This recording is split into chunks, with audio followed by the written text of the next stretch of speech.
Assalamualaikum warahmatullahi wabarakatuh.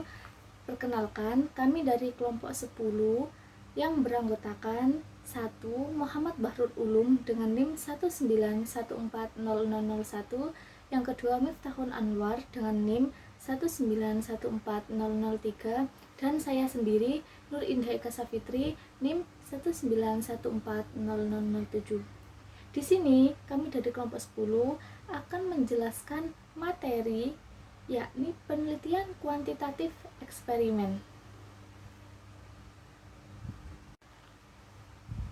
Oke, yang pertama, materi yang akan kita bahas adalah pengertian penelitian kuantitatif eksperimen. Yang kedua, karakteristik penelitian kuantitatif eksperimen. Yang ketiga, tahapan penelitian kuantitatif eksperimen. Dan yang keempat, desain penelitian kuantitatif eksperimen. Nah, selanjutnya, pengertian penelitian kuantitatif eksperimen. Apa sih yang dimaksud dengan penelitian kuantitatif eksperimen itu? Oke, penelitian kuantitatif eksperimen menurut ALSA 2004, hakikat penelitian eksperimen, experimental research, adalah meneliti pengaruh perlakuan terhadap perilaku yang timbul sebagai akibat perlakuan. Sedangkan menurut Hadis 1985, penelitian eksperimen adalah penelitian yang dilakukan untuk mengetahui akibat yang ditimbulkan dari suatu perlakuan yang diberikan secara sengaja oleh peneliti itu sendiri. Nah, berdasarkan dari kedua definisi tersebut, dapat dipahami bahwa penelitian eksperimen adalah penelitian yang dilakukan untuk mengetahui pengaruh pemberian suatu treatment atau suatu perlakuan terhadap subjek penelitian. Nah, penelitian eksperimen ini bertujuan untuk menilai pengaruh suatu perlakuan, suatu treatment, atau suatu tindakan pendidik terhadap tingkah laku siswa, atau menguji hipotesis tentang ada atau tidaknya pengaruh tindakan itu jika dibandingkan dengan tindakan yang lainnya.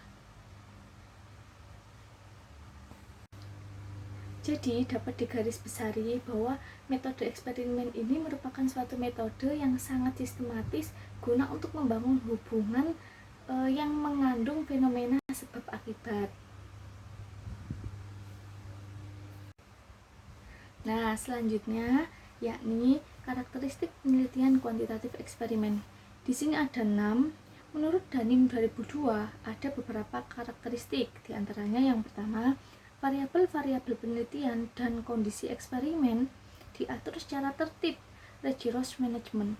Jadi variabel penelitian ini dan kondisi eksperimen diatur secara tertib. Kita harus benar-benar tertib secara sistematis dalam melakukan eksperimen ini, penelitian dengan menggunakan metode eksperimen ini. Terus yang kedua, adanya kelompok kontrol sebagai data dasar baseline untuk dibandingkan dengan kelompok eksperimen.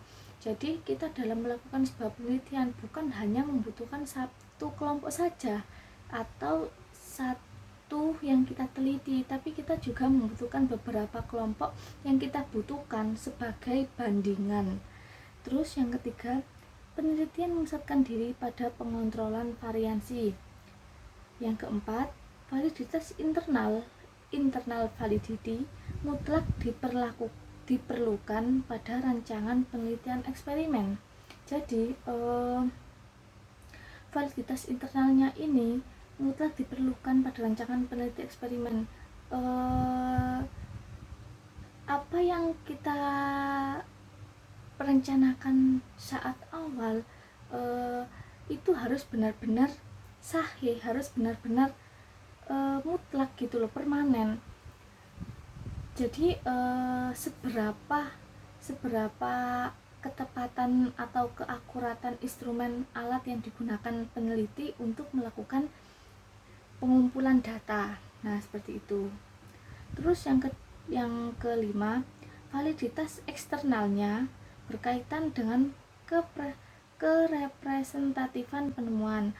Jadi validitas internal ini tergantung dengan keadaan penemuan waktu kita turun di lapangan. Terus yang keenam terakhir, semua variabel penting diusahakan konstan kecuali variabel sengaja yang dimanipulasi. Jadi variabel yang memang sudah awalnya itu memang sudah ditepatkan, kecuali yang dimanipulasi itu harus benar-benar tetap gitu, permanen, tidak boleh diubah. Seperti itu. Dapat disimpulkan dari pernyataan di atas, karakteristik penelitian eksperimen diantaranya yakni yang pertama, menggunakan kelompok kontrol sebagai garis dasar untuk dibandingkan dengan kelompok yang dikenai perlakuan eksperimental. Jadi menggunakan kelompok kontrol sebagai garis dasar yang sebelumnya sudah kita siapkan itu untuk dilakukan sebuah penelitian eksperimen ini. Nah, selanjutnya menggunakan sedikitnya 2 kelompok. Jadi minimal kita menggunakan 2 kelompok untuk suatu perbandingan dalam sebuah penelitian eksperimen ini. Terus harus mempertimbangkan kesahihan ke dalam internal validity. Jadi kita harus benar-benar dalam internal validity ini harus benar-benar sahih, harus benar-benar itu benar seperti itu, harus benar-benar valid. Terus harus mempertimbangkan kesahihan keluar external validity. Jadi sesuai dengan definisi pengertian eksperimen, yakni ini tuh dapat digarisbawahi merupakan sebuah penelitian dengan fenomena sebab akibat. Jadi kita harus mempertimbangkan baik itu dari internalnya maupun eksternalnya. Oke, baik. Selanjutnya adalah tahapan penelitian eksperimental. Yang pertama yaitu memilih ide atau topik penelitian. Menentukan topik yang akan diteliti ini dilakukan sebelum memulai penelitian. Hal ini penting karena akan menentukan keseluruhan penelitian yang akan dilakukan. Ragam dari topik penelitian dapat memiliki cakupan yang luas ataupun sempit atau spesifik. Topik penelitiannya umumnya diperoleh karena terdapat hal yang dipertanyakan atau terdapat gejala tertentu yang ingin diamati. Beberapa hal yang dapat menjadi sumber topik penelitian adalah kehidupan sehari-hari, masalah praktis, hasil penelitian sebelumnya, dan teori. Selanjutnya adalah merumuskan masalah dan hipotesis penelitian. Masalah penelitian. Yang pertama yaitu masalah penelitian. Masalah penelitian merupakan kalimat pertanyaan yang menyatakan hubungan antara 2 atau lebih variabel. Dalam membuat masalah penelitian, ada 3 syarat yang harus dipenuhi, yaitu harus menyatakan hubungan antara 2 atau lebih variabel, dinyatakan dalam bentuk pernyataan yang jelas dan tidak ambigu, dan harus memungkinkan dilakukan pengukuran secara empiris. Hubungan antara 2 atau lebih variabel yang secara langsung mempertanyakan pengaruh variabel yang satu dengan variabel yang lain, sehingga tidak menimbulkan interpretasi berbeda dari yang dimaksudkan oleh peneliti. Kedua variabel memungkinkan untuk dilakukan pengukuran atau dioperasionalisikan. Misal pada perumusan masalah penelitian, apakah ada pengaruh musik klasik terhadap prestasi belajar remaja? Maka prestasi belajar didefinisikan sebagai skor yang diperoleh dari tes prestasi belajar yang diberikan oleh guru. Sedangkan musik klasik dalam musik karya Ludwig van Beethoven berjudul Simfoni nomor 9. Yang kedua yaitu hipotesis penelitian. Hipotesis disusun untuk menjawab masalah penelitian. Hipotesis nantinya akan mengarahkan penelitian. Hipotesis merupakan pernyataan mengenai dugaan hubungan antara 2 atau lebih variabel. Hipotesis yang baik memenuhi 2 karakteristik, yaitu menyatakan hubungan antar variabel dan harus dapat diuji sehingga memungkinkan dilakukan pengukuran hubungan variabel. Dalam penelitian eksperimental, hipotesis menyatakan 2 sebab akibat, yaitu pengaruh FB atau variabel bebas terhadap FT atau variabel terikat. Selanjutnya yaitu tahapan yang ketiga, menentukan variabel penelitian. Menentukan variabel yang terlibat dalam penelitian adalah langkah selanjutnya yang perlu ditentukan setelah menyusun permasalahan dan hipotesis. Variabel adalah karakteristik atau fenomena yang berbeda di antara organisme, situasi, atau lingkungan. Yang pertama yaitu variabel bebas, yaitu variabel yang dimanipulasi dalam penelitian karena diduga memiliki pengaruh terhadap variabel lain. Dengan demikian, FB atau variabel bebas terjadi terlebih dahulu sebelum terjadinya VT atau akibat. Selanjutnya yaitu VT, variabel terikat, yaitu segala respon subjek penelitian yang diukur sebagai akibat pengaruh dari VB. VT dioperasionalisikan untuk mempermudah pengukuran. Pada pengukuran yang di psikologi, meski operasionalisasi dapat beragam, namun hasilnya tetap menunjukkan atau merepresentasikan VT, khususnya apabila variabelnya yang tidak dapat diamati secara langsung. Selanjutnya yaitu VS atau variabel sekunder, yaitu sebab lain atau variabel yang turut berkontribusi bagi atau memengaruhi VT selain VB. VS disebut juga variabel ekstraneus, meski Kerlinger dan Lee menjelaskan kedua variabel tersebut berbeda dalam hal pengaruh terhadap VT dan teknik kontrol yang dilakukan terhadap VS. VS harus dikontrol agar hasil penelitian eksperimental nantinya benar-benar menunjukkan bahwa VT dipengaruhi oleh VB dan VS. Dipengaruhi oleh VB dan bukan VS. Selanjutnya yaitu menentukan tipe dan desain penelitian. Tipe penelitian. Sebagaimana telah dijelaskan, penelitian berdasarkan manipulasi manipulasi VB dapat terbagi ke dalam penelitian eksperimen dan non-eksperimen. Dan berdasarkan situasi penelitian dapat dilakukan dalam bentuk alamiah dan tidak alamiah. Berdasarkan dua hal tersebut, maka tipe penelitian dapat digolongkan menjadi 4, yaitu control laboratory experiment, control field experiment, ex post facto laboratory, dan ex post facto field study. Selanjutnya yaitu desain penelitian. Desain umum dalam penelitian eksperimental, yaitu between subject design atau desain antar kelompok, dan within subject design atau desain dalam kelompok. Pemilihan desain tergantung dari jumlah kelompok dan jumlah VB yang terlibat, yang akan dijelaskan secara rinci pada bab berikutnya. Selanjutnya yaitu perencanaan dan pelaksanaan penelitian. Yang pertama yaitu perencanaan. Nah, perencanaan ini ada beberapa tahapan, yaitu yang pertama subjek penelitian, peralatan, prosedur, dan teknik analisis data. Selanjutnya pelaksanaan. Pilot study atau uji coba adalah penelitian dalam skala kecil yang dilakukan sebelum penelitian sesungguhnya. Seperti halnya dalam pengujian terhadap prosedur penelitian, manipulasi VB, dan pengukuran VT, penelitian uji coba sebaiknya dilakukan untuk memastikan perencanaan dapat berjalan dengan baik dan mengantisipasi kesalahan gangguan yang mungkin terjadi. Pelaksanaan penelitian eksperimental dilakukan sesuai dengan perencanaan yang telah ditetapkan sebelumnya. Ketidaksesuaian dalam penelitian diupayakan tidak menyimpang terlalu jauh, sehingga validitas penelitian tetap tinggi. Ketidaksesuaian antara pelaksanaan dan perencanaan perlu disampaikan dalam laporan. Selanjutnya yaitu menganalisis hasil penelitian. Analisis data untuk menjawab masalah penelitian atau menguji hipotesis, yaitu menggunakan teknik yang telah ditetapkan sebelumnya, baik melalui penghitungan manual atau dengan bantuan kalkulator atau program komputer. Beberapa asumsi yang perlu diperhatikan yang mendasari penggunaan analisis statistik, yaitu distribusi dari populasi adalah normal. Artinya, penyebaran frekuensi subjek dalam karya berbentuk lonceng atau Gaussian variance dalam setiap kelompok adalah homogen atau sama.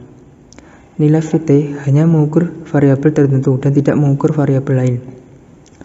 analisis statistik baru dipertimbangkan beberapa hal berikut, yaitu jenis data, daerah kritis atau level of significance,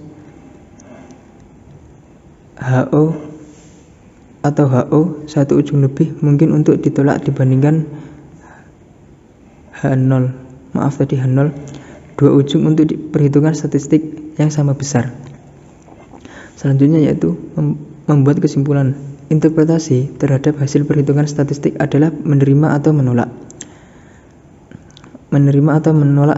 H0. Hal tersebut merupakan kesimpulan dari penelitian, yaitu menjawab permasalahan penelitian apakah VB mempengaruhi atau tidak mempengaruhi VT.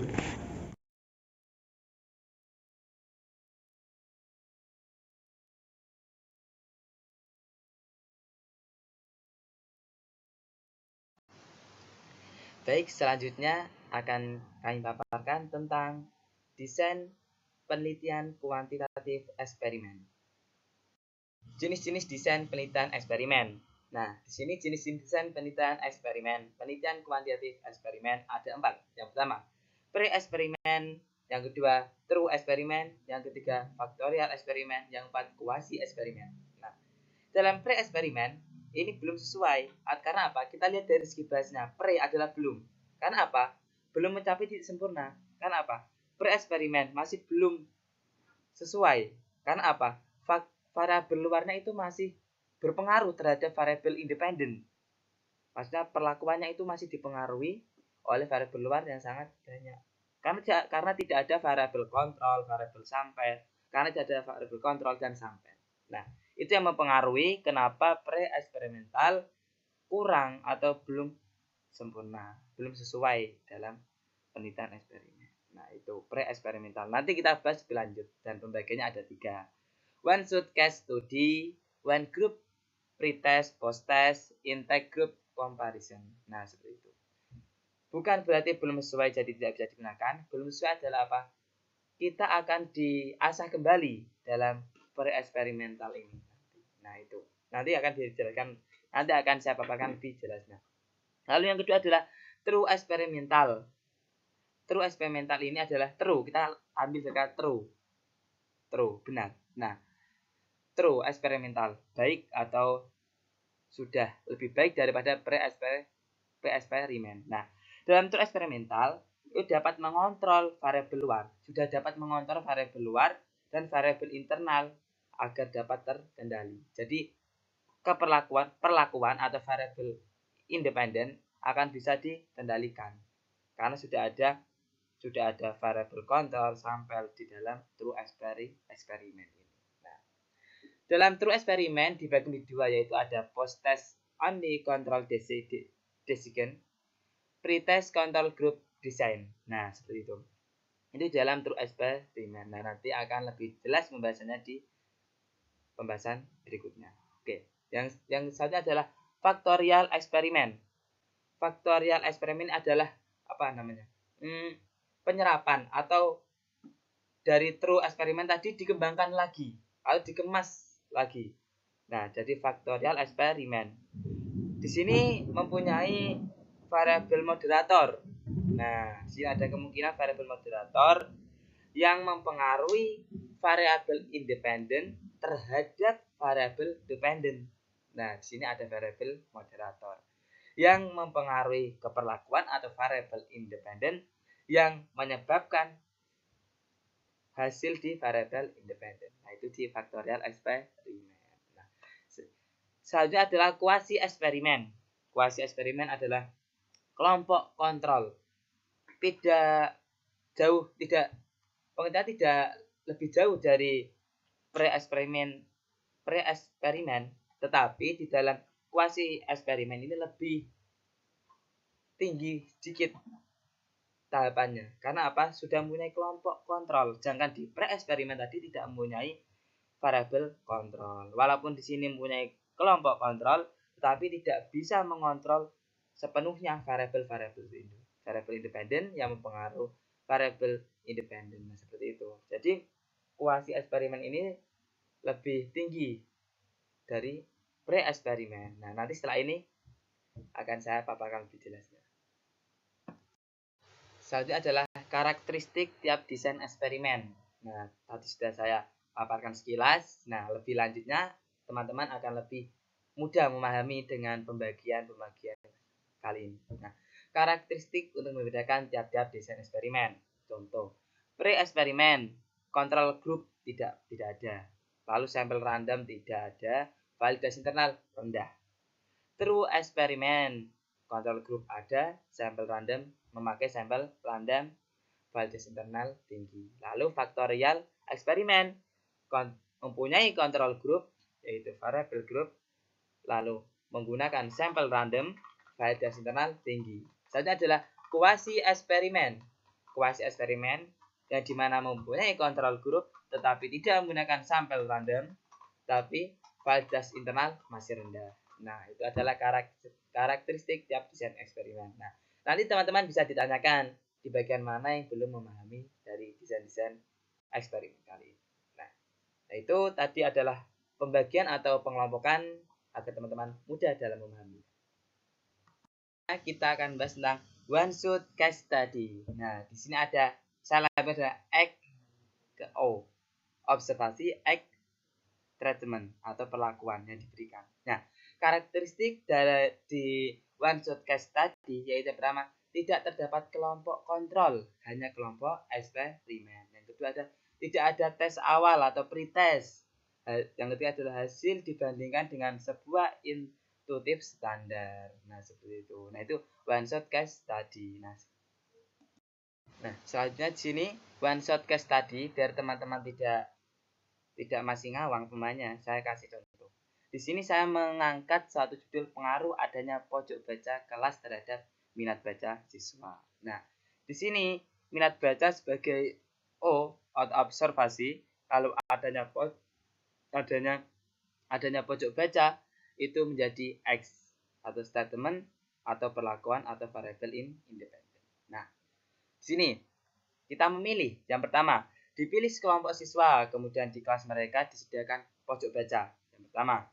Setelah itu, kedua, ditemukan bahwa setelah 3 bulan minat baca kelompok siswa tersebut meningkat. Nah, pertama kita mengobservasi siswanya, kita ukur. Nah, kita sediakan. Ketika kita sudah mengetahui apa tadi, variable independen, nah kita sediakan. Nah, adanya pojok baca. Nah, di variable independen atau perlakuan. Nah, kita kasih itu, kita berikan tempatnya, yang kedua adalah kita berikan tempatnya. Nah, setelah itu kita ukur. Nah, sebelum kita ukur kita pilih. Dipilih sekelompok siswa, kita pilih untuk kita terapkan pojok baca tersebut. Apakah berpengaruh pada minat baca siswa atau tidak? Nah, seperti itu. Itu adalah desain on short case study. Tidak ada variable kontrol. Selanjutnya itu one group pretest post-test. Nah, di sini mempunyai dua observasi atau hasil. Yang pertama ada hasil pretest, yang kedua adalah hasil post-test. Di sini saya lambangkan yang O1 pretest. Kita lakukan pretest terlebih dahulu. Nah, kita kembali setelah kita ketahui pretestnya, kita lakukan pretest sebelum kita lakukan treatment atau perlakuan atau variable independennya. Nah, lalu setelah kita lakukan variable independen, kita kan sudah yang pertama tahapannya adalah hasil pretest kita lakukan. Setelah itu kita treatment atau kita perlakukan yang diberikan variable independen. Nah, setelah itu baru hasil post-test terakhir. Nah, setelah diberi perlakuan, setelah diberi satu statement tadi. Nah, itu di dalam one group pretest post-test. Karakteristiknya itu tidak terdapat kelompok kontrol, hanya eksperimen. Ada tes awal, bedanya dari yang awal tadi yaitu tidak ada pretest, selanjutnya ada pretest dan ada post-test. Yang ada hasil dibandingkan antar post-test dan pretest. Yang mempengaruhi adalah O1 dengan O2, post-test dengan pretest. Nah, itu pengaruh. Agar teman-teman lebih mudah memahami, di sini saya mengangkat suatu judul tentang one group pretest post-test, menggunakan one group pretest post-test. Pengaruh pemberian seminar terhadap tingkat literasi data mahasiswa. Nah, tingkat literasi data observasi. Nah, lalu yang pemberian seminar atau perlakuan atau variabel independennya yaitu pemberian seminar. Nah, pemberian seminar itu menjadi variabel independen. Nah, kita lakukan yang pertama ada pretest. Mahasiswa kita lakukan pretest yang pertama. Kita lakukan pretest. Nah, setelah itu kita lakukan yaitu pemberian seminar. Setelah kita pretest, kita berikan seminar, yaitu kita lakukan post test atau penilaian akhir. Bagaimana apakah mempengaruhi atau tidak pengaruh pemberian seminar terhadap tingkat literasi data mahasiswa, apakah berpengaruh atau tidak. Nah, itu adanya pretest dan post test. Dipilih sekelompok mahasiswa, kemudian diberikan sebuah tes untuk mengukur tingkat literasi data, lalu kelompok tersebut diberikan seminar tentang literasi data, lalu dilakukan tes yang sama untuk mengukur tingkat literasi data setelah mengikuti seminar. Selanjutnya adalah intake group comparison. Nah, di sini adalah variabel independennya, lalu baru diobservasi atau hasil tes kelompok pertama, lalu hasil tes kelompok kedua. Nah, X treatment atau perilaku yang diberikan variabel independen, O1 hasil tes kelompok pertama, O2 hasil tes kelompok kedua. Nah, karakteristiknya sama, satu kelompok dibagi jadi dua, kelompok pertama diberi perlakuan, kelompok kedua tidak. Nah, kelompok pertama diberi statement atau variabel independen atau perlakuan, kelompok kedua atau O2 tidak dilakukan. Nah, ada tes. Nah, seperti itu. Lebih mudahnya yaitu intake group comparison. Di sini saya mengangkat judul pengaruh pemberian game edukatif terhadap minat belajar siswa. Nah, tadi kan yang O1-nya itu ada perlakuan atau variabel independen, yang O2-nya tidak. Nah, seperti itu. Nah, sebagai contoh pengaruh pemberian game minat belajar siswa jadi observasi atau variabel dependen, lalu pemberian game edukatif menjadi variabel independen atau perlakuan. Nah, dipilih sekelompok siswa yang memiliki karakteristik sama atau homogen, kemudian siswa dibagi menjadi dua kelompok. Ingat ya, karakteristik sama harus dibagi menjadi dua kelompok. Kelompok pertama diberi game edukatif dalam proses pembelajaran, kelompok kedua tidak diberikan. Setelah kita telusuri setelah 3 bulan, setelah ada perlakuan tadi, baik itu variabel dikasih variabel independen atau tidak, seperti yang O2 observasi kedua. Nah, itu dilakukan tes untuk mengukur minat belajar kedua kelompok tersebut, dan tesnya itu adalah tes yang sama. Apakah hasilnya sama atau tidak? Nah, itu adalah intake group comparison. Nah, itu tadi mulai dari one shot case study, one group pretest, post test, intake group comparison.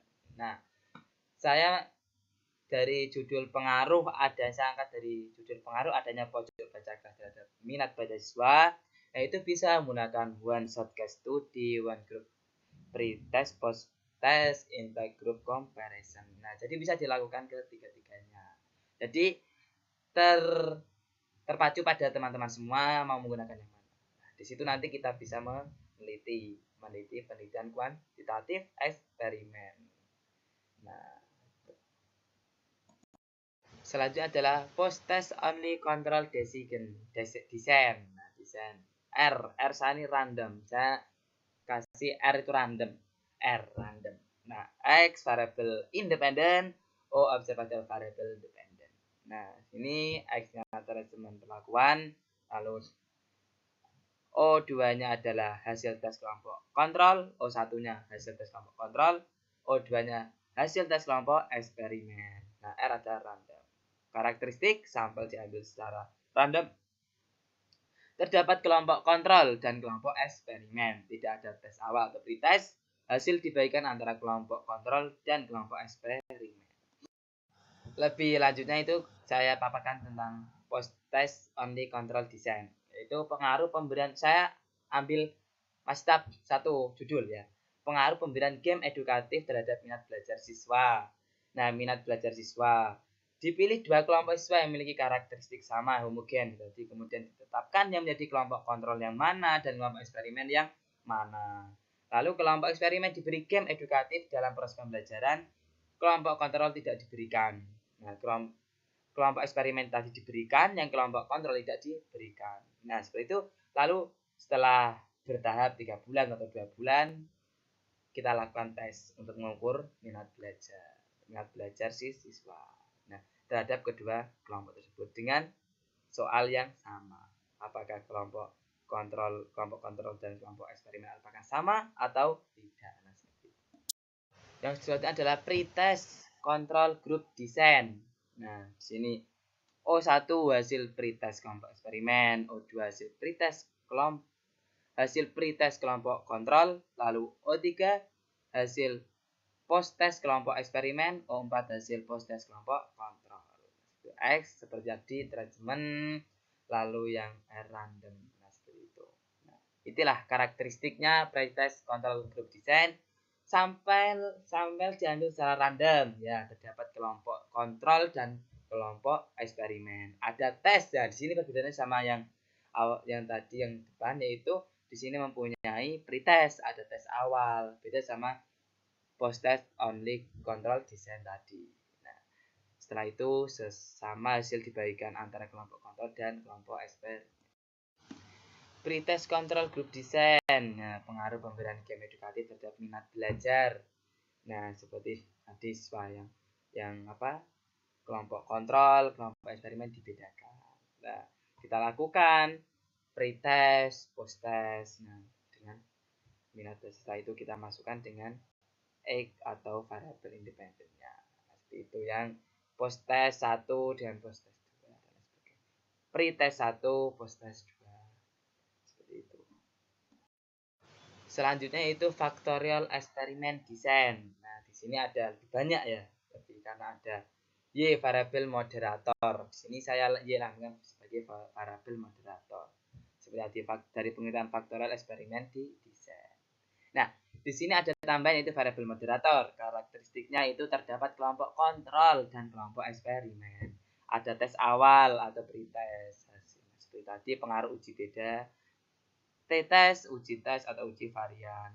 Seperti uji T, uji varian. Nah, selanjutnya tentang faktorial eksperimen desain, yaitu saya di sini seperti tadi di sini saya bedakan. Saya membuat judul tentang pengaruh waktu dan tempat pemberian kegiatan ekstrakurikuler pramuka terhadap karakter siswa. Nah, pengaruh waktu dan tempat pemberian kegiatan ekstrakurikuler pramuka terhadap karakter siswa. Apakah bisa membentuk karakter siswa atau tidak? Nah, seperti ini faktorial eksperimen. Nah, pengaruh waktu dan tempat pemberian kegiatan ekstrakurikuler. Nah, di sini ada variabel moderator. Di sini sudah ada variabel moderator. Faktor varian bebas mayor. Nah, langsung levelnya pembagian dari faktor. Nah, kita buat dua, yaitu yang 1 jam per minggu dan 3 jam per minggu. Rata-rata kelompok 1 yang kita lakukan, dan ada yang di sekolah dan ada di luar sekolah. Kita lakukan apakah mana yang berpengaruh, apakah berpengaruh waktu dan tempat pemberian kegiatan, waktu dan tempat itu apakah berpengaruh terhadap untuk karakter siswa. Nah, di sini ada variabel moderator yang mempengaruhi variabel independen dalam menghasilkan variabel dependen. Seperti itu. Lalu selanjutnya adalah tim series design. Nah, di sini ada O1 kayak pelajaran kimia, O1, O2 seperti itu. Nah, seperti tadi O adalah observasi, X adalah variabel independen, O atau variabel dependen seperti itu. Karakteristik tidak terdapat kelompok kontrol, ada tes pretest, tes awal dan tes akhir diberikan lebih dari 1 kali pada waktu yang berbeda. Hasil dibandingkan antara total nilai pretest dan total nilai post. Ini saya berikan tentang pengaruh pemberian pelatihan terhadap kinerja pegawai. Ada grafik di sini. Kita observasi 1 nanti mempengaruhi di variabel perlakuan atau variabel independennya. Nanti ada seperti grafik itu, seperti variabel dependen, variabel dependen. Nah, pengaruh pemberian pelatihan terhadap kinerja pegawai. O1 gelombang. Ada naik turun, yang kita teliti yang A terlebih dahulu. Nah, itu yang A stagnan dari O1 sampai O4-nya adalah stagnan. Lalu ada perlakuan ada perlakuan dari variabel independen atau statement, ada statementnya, lalu setelah itu naik. Nah, seperti itu. Ada hasil A akhirnya. Ini adalah non-equivalent control group design. Di sini ada O1 lalu diberi statement jadi O3 dan yang O2 tidak diberi statement jadi O4. Tadi sama, hampir sama dengan yang apa tadi?